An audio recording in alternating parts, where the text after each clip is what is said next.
Assalamualaikum warahmatullahi wabarakatuh.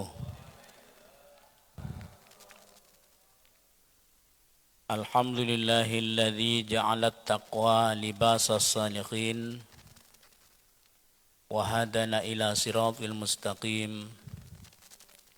Asyhadu an la ilaha illallah wahdahu la syarikalah. Iyyahu na'budu wa iyyahu nasta'in. Wa asyhadu anna sayyidana Muhammadan abduhu wa rasuluhul mab'uts rahmatan lil alamin. Allahumma salli wa sallim ala sayyidina Muhammadin wa ala alihi wa ashabi ajmain wa tabi'ihi wa man tabi'ahum bi ihsanin ila yaumiddin, amma ba'du. Yang kami hormati, yang kami muliakan segenap pengurus yayasan, baik ketua maupun jajarannya, dan juga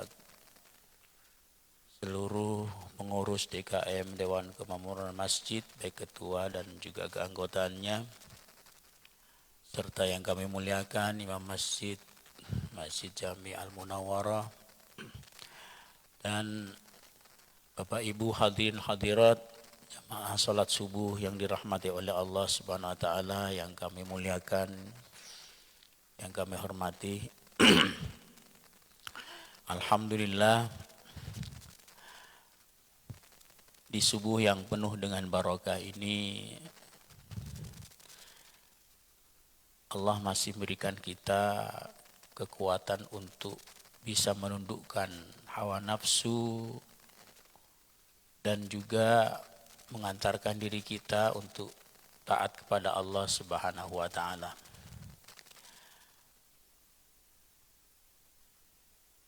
Hadirnya kita saat ini sebagai usaha kita untuk berupaya taat kepada Allah Subhanahu wa taala, dan hadirnya kita saat ini sebagai bukti bahwa kita sudah menyempurnakan iman kepada Allah Subhanahu wa taala akan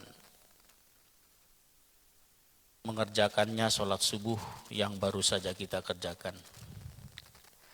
Semoga Allah akan terus memberikan pada kita peluang-peluang dan kesempatan-kesempatan yang lebih luas dan lebih banyak lagi untuk biar kita mudah menjalankan taat kita pada Allah Subhanahu wa taala, dan juga untuk memperbanyak amal baik kita, karena hanya dengan bekal amal baiklah yang akan menyelamatkan kita nanti di akhirat. Dan semoga kita oleh Allah benar-benar dijadikan orang yang istiqomah dalam mempertahankan iman sampai akhir hayat kita nanti, sehingga di penghujung kehidupan kita nanti akan menjadi orang yang husnul khotimah.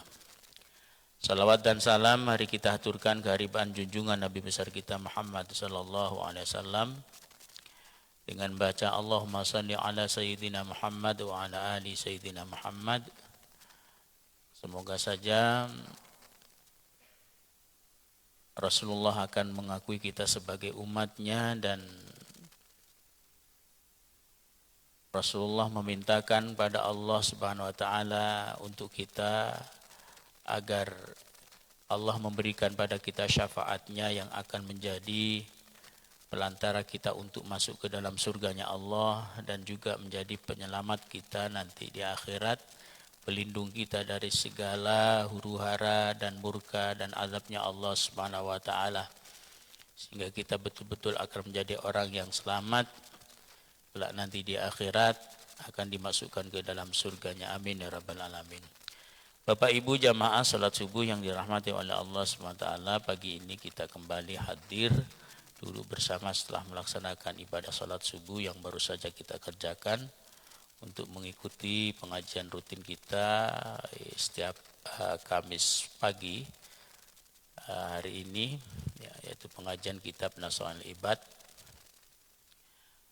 Semoga juga ilmu yang saat ini sedang kita kaji akan berikan kemanfaatan dan juga ilmu-ilmu yang lain yang kita cari juga akan memberikan kemanfaatan agar kita juga nanti akan selamat di alam barzahnya.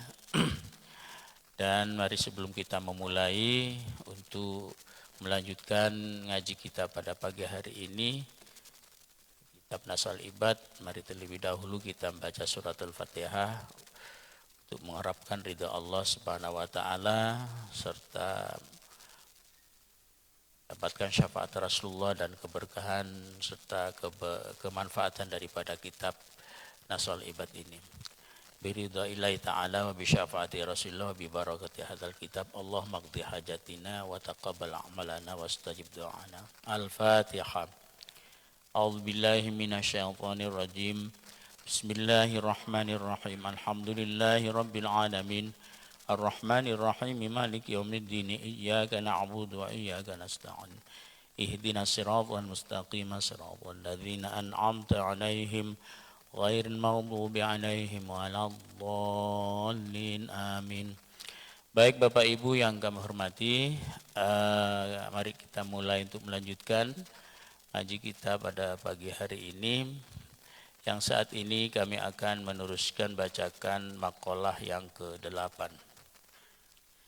Bismillahirrahmanirrahim. Qala al-muallif rahimahullahu ta'ala wa nafa'na bihi wa bi'ulumihi wa bi'ulumi masyayikhi wa masyayikhi wa masyayikhi fid daril amin. Bismillahirrahmanirrahim. Wal maqalatu tsaminatu an Abi Hurairah radhiyallahu anhu wasmuhu Abdurrahman ibn Sakhri annahu qala an-nabiy sallallahu alaihi wasallam Thalathun munjiyatun ay mukhlisatun li sahibiha minal adab wa thalathun muhlikatun ay muwaqi'atun li fa'iliha fil halak wa thalathun darajatun ay manazilu fil akhirah wa thalathun kaffaratun li dhunubi amiliha ammal munjiyatu fa khasyatullahi ta'ala fis sirri wal alaniya. Wal maqalatu tsaminatu, dan maqalah yang ke-8. Sampailah pagi hari ini kita di bab yang ketiga, itu di maqalah atau nasihat yang ke-8. An Abi Hurairah radhiyallahu anhu, yang datangnya dari Abu Hurairah radhiyallahu anhu, perawi hadis, wasmuhu Abdurrahman. Nama aslinya Abu Hurairah itu Abdurrahman bin Sakhri, yaitu Abdurrahman. Tapi Abi Hurairah itu juga mempunyai banyak nama, tidak hanya Abdurrahman, ya. Ada kurang lebih 9 nama, ya. Annahu qala, sesungguhnya ia Abu Hurairah qala berkata, qala an-nabiy sallallahu alaihi wasallam, telah bersabda, berkata Rasulullah sallallahu alaihi wasallam. Apa kata Rasulullah dalam hadisnya yang diriwayatkan oleh Abi Hurairah? Thalathun munjiyat. Kata Rasulullah dalam hadisnya, wa thalathun munjiyat, ada 3 munjiyatun, 3 perkara yang dapat menyelamatkan. Ada 3 hal yang dapat menyelamatkan atau 3 penyelamat. 3 penyelamat ay mukhlisatun li sahibiha minal azab. Maksudnya yang dapat menyelamatkan li sahibiha, bagi pelaku ataupun bagi orang yang mempunyai 3 hal ini, minal azabi, dari siksa. Kata Rasulullah SAW dalam hadisnya yang dibawa oleh Abi Hurairah, bahasanya kata beliau ada 3 perkara yang bisa menyelamatkan seseorang apabila orang itu dia mempunyai 3 perkara ini, mengerjakan 3 hal yang dapat menyelamatkan dia dari azab Allah Subhanahu wa taala. Wa thalathun muhlikat, dan juga 3 perkara yang bisa menghancurkan kehidupan seseorang. Ada 3 hal dalam hidup ini yang bisa menyelamatkan seseorang, serta ada 3 perkara juga, yang dapat menghancurkan hidup seseorang. ay muwaqi'atun li fa'iliha, yang dapat menjatuhkan, li fa'iliha bagi pelakunya, pelaku 3 perkara muhlikat yang dapat menghancurkan, membinasakan seseorang, fil halaki, di dalam kehancuran. 3 perkara yang bisa menyelamatkan seseorang dari azab Allah, dari murka Allah, dan juga 3 perkara kata Rasulullah yang justru malah menghancurkan, menjatuhkan seseorang itu, yang akan membinasakan atau akan menjatuhkan seseorang dari pada kehancuran. Ya. Wa thalathun darajatun, serta ada 3 perkara yang dapat mengangkat derajat kemuliaan pada seseorang. Ay manazilu fil akhirati, yakni yang akan memberikan tingkatan-tingkatan, derajat-derajat kelak nanti di akhirat. Wa thalathun kafaratun, dan juga ada 3 perkara kafarat yang bisa menghapus, yang bisa menghilangkan lidzunubi amiliha, pada dosa-dosa pelaku daripada orang-orang yang melakukan dosa atau kemaksiatan. Ya. Jadi kata Rasulullah dalam hadisnya, pertama ada 3 perkara yang bisa menyelamatkan seseorang terutama dari azab Allah Subhanahu wa taala. Kemudian ada 3 perkara yang justru akan menjatuhkan seseorang bagi pelakunya pada kehancuran, dan juga ada 3 perkara yang akan mengangkat derajat seseorang, akan memuliakan seseorang nanti di akhirat, dan ada 3 perkara yang bisa menghapus dari segala dosa-dosa dan juga kemaksiatan. Ya. Wa thalathun darajatin, ya. Ammal munjiatu, ya. Adapun 3 perkara yang dapat menyelamatkan seseorang dari azab, fa khasyatullahi ta'ala fis sirri wal alaniyah. Pertama, takutnya kepada Allah Subhanahu wa taala fis sirri, baik di dalam kesunyian, wal alaniyati, dan juga di tempat yang ramai. Jadi kata Rasulullah, 3 perkara yang dapat menyelamatkan seseorang dari murka Allah, dari azab Allah, dari siksaan Allah Subhanahu wa taala.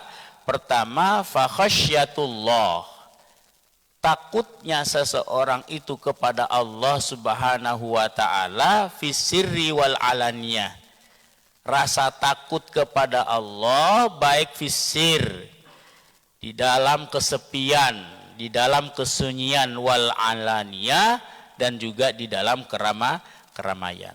Jadi untuk takut kita kepada Allah ini di setiap saat. Tidak hanya kita mempunyai rasa takut kepada Allah Subhanahu wa taala di keramaian. Di banyak orang kita mungkin takut pada Allah Subhanahu wa taala, menjaga diri agar betul-betul kita bisa menjalankan perintah Allah dan juga bisa menjauhi larangan Allah, terutama pada larangan Allah Subhanahu wa taala. Tapi nanti ketika di dalam tempat-tempat yang sepi, yang di situ kita hanya sendiri, itulah yang kadang banyak orang yang tidak bisa mempertahankan ketakwaannya dia kepada Allah Subhanahu wa taala. Kebanyakan orang itu dia mampu untuk takwa pada Allah di saat di tempat-tempat yang ramai, lagi bersama. Tapi ketika dia sendiri, dia merasa bebas. Sehingga di situ dia mudah untuk melakukan perbuatan-perbuatan yang dilarang oleh Allah. Kalau dia sudah melakukan perbuatan yang dilarang oleh Allah, berarti sudah menghilangkan ketakwaannya dia kepada Allah Subhanahu wa taala. Padahal yang seharusnya takwa ini tidak hanya kita berada di dalam keramaian, tetapi juga justru yang paling utama tanamkan ketakwaan kita kepada Allah Subhanahu wa taala fisirri, di dalam kesunyian. Mau di saat banyak orang ataupun ketika sepi orang, tak ada orang, tetap kita harus bisa istiqomah untuk mempertahankan takwa kita kepada Allah Subhanahu wa taala. Kalau ketika banyak orang diem, tak banyak tingkah, tak banyak pola. Namun di saat tak ada orang, kadang bertingkah berpola. Lah inilah kan ya. Jadi orang-orang yang seperti itu ya, ketakwaannya ataupun diamnya dia, tidak banyak polanya, tidak banyak tingkahnya dia, hanya di saat di depan orang saja atau di ramainya orang saja, tetapi ketika dia lagi sendiri di saat tak ada orang, justru dia macam-macam perbuatannya, banyak polanya. Ini belum dikatakan orang yang bertakwa. Karena kata di sini bahwa takutnya kita kepada Allah ini baik di waktu sunyi, ketika kita sendiri, maupun di saat kita bersama dengan orang lain. Justru yang paling diutamakan ya, untuk kita takwa dan takut kepada Allah Subhanahu wa taala di saat kita lagi sendiri. Quddimas sirru li anna taqwallahi fihi a'la darajat. Di sini dalam redaksinya hadis dari Rasulullah didahulukan takutnya kita kepada Allah Ta'ala itu fisir, didahulukan dalam kesunyiannya daripada di saat kita lagi berada di tempat yang ramai. Li'anna taqwallah, karena sesungguhnya takwa kepada Allah Subhanahu wa taala fihi, di dalamnya a'lad darajat, mendahulukan fisirri, di dalam kesunyian, daripada wal alaniyah, di saat di tempat yang ramai. Karena memang hakikat takwa yang sebenarnya itu ketika seseorang mampu ya menjadikan dirinya takut kepada Allah Subhanahu wa taala atau mempertahankan takwanya dia kepada Allah di saat sunyi. Ini hakikatnya takwa kita kepada Allah Subhanahu wa taala. Lebih berat kita menjaga diri ya, untuk tidak melakukan perbuatan-perbuatan yang dilarang oleh Allah Subhanahu wa taala ketika berada di dalam kesunyian, daripada menjaga diri kita untuk tidak melakukan perbuatan yang dilarang oleh Allah di saat rame. Mungkin kalau rame, kalau di waktu rame kita menjaga takwa ini, tidak banyak tingkah, tidak melakukan perbuatan yang dilarang oleh Allah. Ini karena kita juga terdorong malu kepada orang lain. Apalagi kita yang punya posisi, mungkin jadi ustadz, jadi tokoh agama, jadi kiai, kan tak mungkin kan ya, pasti akan menjaga image, menjaga tingkahnya. Ketika di depan orang banyak, dia pasti betul-betul menjaga harga dirinya. Sekiranya betul-betul dirinya ini dia tidak melakukan perbuatan-perbuatan yang tidak elok, yang tidak baik kan ya. Tetapi ketika nanti dia sendiri, tidak ada orang yang melihatnya, baru terkadang kebanyakan orang itu dia melakukan hal-hal yang dilarang oleh Allah Subhanahu wa taala. Padahal untuk menjaga ketakwaan kita kepada Allah ini justru yang paling kita utamakan ketika kita lagi sendiri. Mampu enggak kita ini di saat kita lagi sendiri, tidak bersama dengan orang lain, tidak ada yang melihat dari perbuatan kita, kita tetap bisa istiqomah mempertahankan takutnya kita kepada Allah. Kalau toh seandainya saat itu ada kesempatan, sekalipun saat itu ada kesempatan bagi kita untuk melakukan perbuatan yang dilarang oleh Allah Subhanahu wa taala. Kalau kita mampu di situ untuk terus bisa istiqomah takut kita pada Allah Subhanahu wa taala, maka insya Allah di hala ramai pun juga kita akan bisa. Karena ukuran takwa, kata Syekh Nawawi Al-Bantani, ini ketika seseorang teruji dirinya tidak melakukan yang dilarang oleh Allah Subhanahu wa taala di saat di dalam kesunyian. Kalau kita di saat ramai di sini bisa melakukan khusyuk, bisa melakukan sholat secara khusyuk, tentunya di rumah pun juga di saat kita sholat, itu kita bisa sholat dengan khusyuk. Ataupun kalau kita bisa ketika bersama-sama, ketika di tempat yang ramai kita bisa untuk sholat lebih lama, ya sholatnya lebih lama, kemudian juga tambah zikirnya. Tentunya di saat kita lagi sendiri juga harus seperti itu. Jangan di saat kita lagi rame-rame, sholat kita lebih lama, kan ya, zikir kita lebih lama, kemudian segala macam lebih lama. Tapi di saat kita di rumah lagi sendiri, justru sholatnya cepat-cepat, kan ya. Ini belum kita menyimbangi, ya, belum kita menyempurnakan ketakwaan kita kepada Allah Subhanahu wa Ta'ala. Ya. Kenapa? Karena kita masih membeda-bedakan waktu untuk taat pada Allah. Di saat rame kita lebih khusyuk ataupun kita lebih menjaga diri, tapi di saat sepi justru kita merasa bebas. Padahal kata Syekh Nawawi, justru di saat kita lagi sepilah kesempatan kita untuk menguji diri kita ini, menanamkan takwa, rasa takut kita kepada Allah Subhanahu wa Ta'ala. Karena ketakwaan yang kita lakukan di saat sepi ini a'lad darajat. Ini derajat yang paling tinggi di sisi Allah Subhanahu wa Ta'ala. Kemudian wal qasdu fil faqri wal ghina. Ya. Termasuk juga yang dapat menyelamatkan seseorang, ya, di dalam hidupnya, selain dia takut kepada Allah Subhanahu wa Ta'ala kapanpun dan dimanapun, dia juga harus jadi orang wal qasdu fil faqri wal ghina, yaitu kesederhanaan, baik di waktu kita lagi sempit maupun di saat kita lagi senggang. Kesederhanaan hidup, baik di saat kita itu miskin ataupun apalagi kesederhanaan hidup di saat kita menjadi orang kaya. Ini termasuk yang dapat menyelamatkan diri seseorang. Ayat tawassut fil ma'isyah, kesederhanaan seseorang di dalam kehidupannya, bi allam yujawiz fiha al hadda wa radiya bidzalika, yang sekiranya orang itu dia tidak berlebihan di dalam segala halnya, wa radiya bidzalika, serta dia rela dan juga menerima dengan keadaan yang diberikan oleh Allah Subhanahu wa Ta'ala. Kesederhanaan hidup ini merupakan perbuatan yang sangat mulia di sisi Allah Subhanahu wa Ta'ala. Sekalipun toh kita mungkin jadi orang kaya, tetapi kita tidak berlebihan di dalam hal apapun, tetap kita sederhana hidupnya. Ya. Karena terkadang ada orang yang dia itu mengikuti kekayaannya.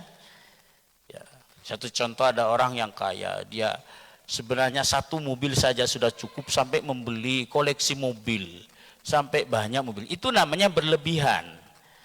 Dia tidak bisa menjalani hidup dengan sederhana.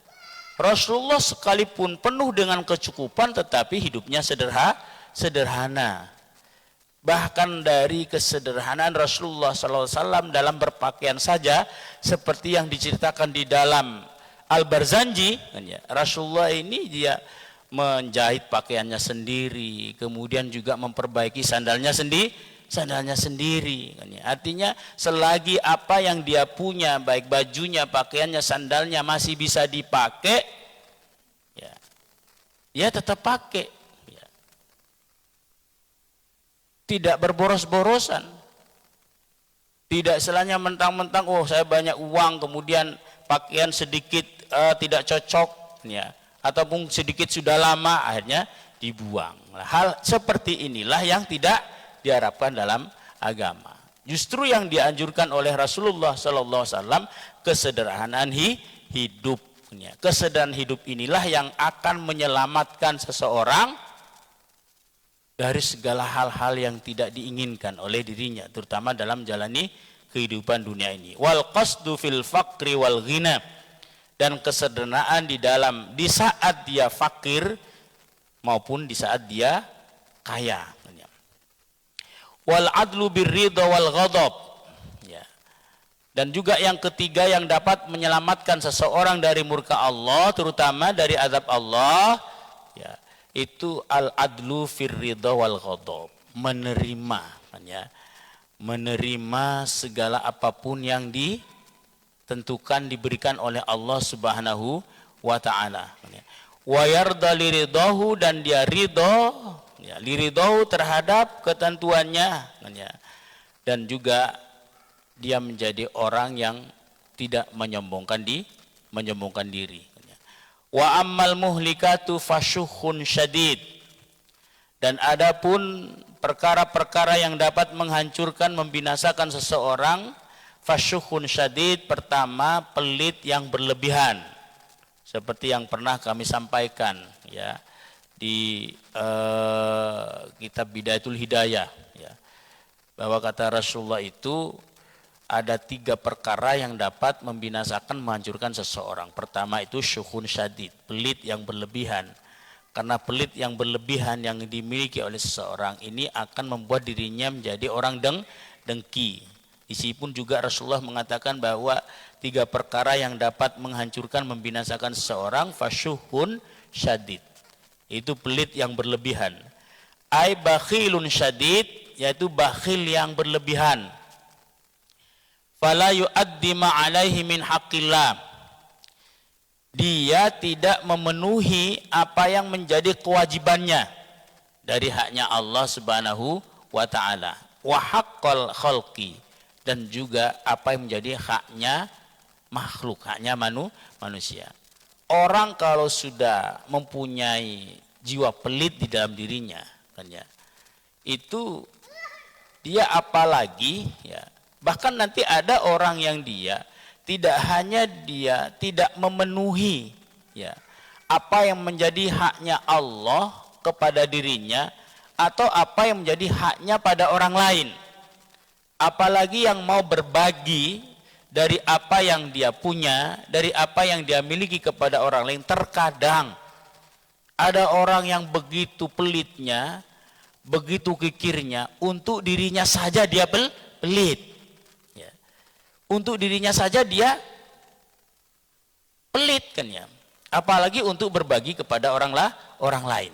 Lah, orang yang mempunyai rasa pelit yang berlebihan seperti ini, yang dia tidak mau haknya, tidak mau memenuhi haknya, jangankan hal-hal yang tidak menjadi kewajiban bagi dirinya untuk berbagi kepada orang lain, seperti mungkin bersedekah, kan, ya, ataupun mungkin memberikan berbagi kepada orang, kan, ya. Sedangkan itu nanti, ya, yang menjadi kewajibannya, haknya Allah Subhanahu wa taala yang seharusnya dia lakukan, dia tidak mau untuk memberikan. Ya. Apalagi yang bukan kewajiban dari Allah Subhanahu wa taala. Mengeluarkan zakat itu kan kewajiban, ya. Untuk bersedekah saja, ya, yang tidak diperintahkan, artinya tidak diwajibkan pada dirinya, ini terkadang berat, ya. Begitu juga apalagi dia yang mau berbagi kepada orang lain, kalau orang sudah terlalu besar rasa pelitnya di dalam dirinya, dia untuk dirinya saja dia tidak mau. Kenapa? Karena rasa sayangnya terhadap harta yang dia punya itu terlalu besar. Padahal hanya untuk dirinya saja, kan, ya. Ini terkadang dia itu masih perhitungan, ya, dalam untuk mengeluarkan harta, ya, apalagi untuk orang lain.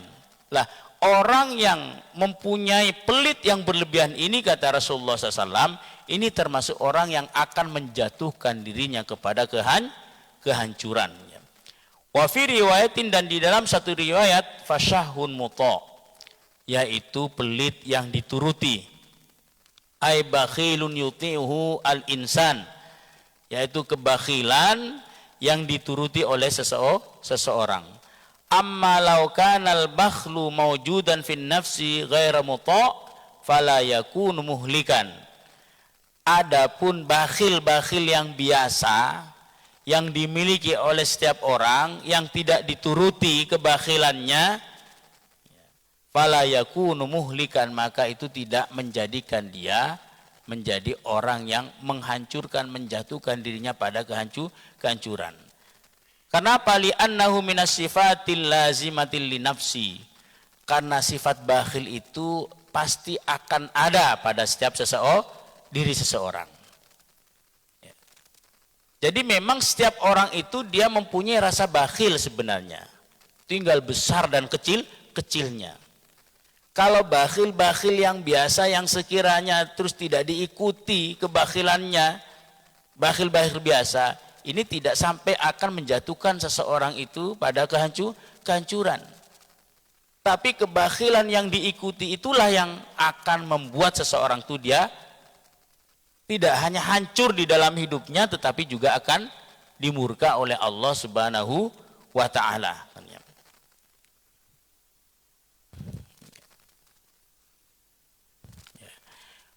Kemudian yang berikutnya wahawaan muttaba', hawa nafsu yang diikuti. Bi ayyattabi'a ma ya'muru bi hawahu, seseorang yang dia mengikuti keinginannya dan juga mengikuti hawa nafsunya. Karena memang orang yang dia mengikuti hawa nafsu di dalam segala hal itu akan membuat dirinya nanti celaka. Karena hawa nafsu itu kata Allah Subhanahu wa Ta'ala itu hanya menjatuhkan seseorang pada kerusakan. Innan nafsa la'ammaratum bisu. Sesungguhnya nafsu itu hanya mendorong seseorang, hanya menyuruh seseorang itu pada keburukan. Ya. Kemudian wa'ijabul mar'i binafsihi, dan membanggakan diri seseorang pada dirinya. Ini 3 perkara yang dapat menjatuhkan seseorang pada kehancuran atau yang dapat membinasakan seseorang. Pertama, pelit yang berlebihan. Karena pelit, kikir yang berlebihan akan membawa seseorang itu mempunyai sifat dengki. Ya, seperti yang pernah kami sampaikan bahwa dengki ini bermuara dari pelit yang dituruti, pelit yang berlebihan.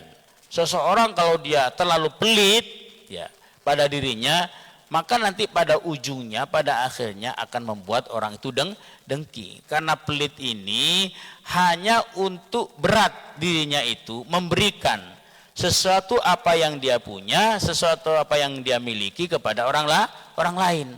Sedangkan dengki ini seseorang yang dia tidak hanya pelit, berat untuk memberikan apa yang dia punya pada orang lain, tetapi juga dia berat terhadap nikmat yang Allah berikan kepada orang lain. Ini orang dengki. Ya, jadi orang dengki ini orang yang pelit berlebihan. Tidak hanya berat apa yang dia miliki untuk diberikan pada orang lain, tapi juga berat melihat nikmat-nikmat yang Allah berikan kepada orang lain. Dan setiap orang itu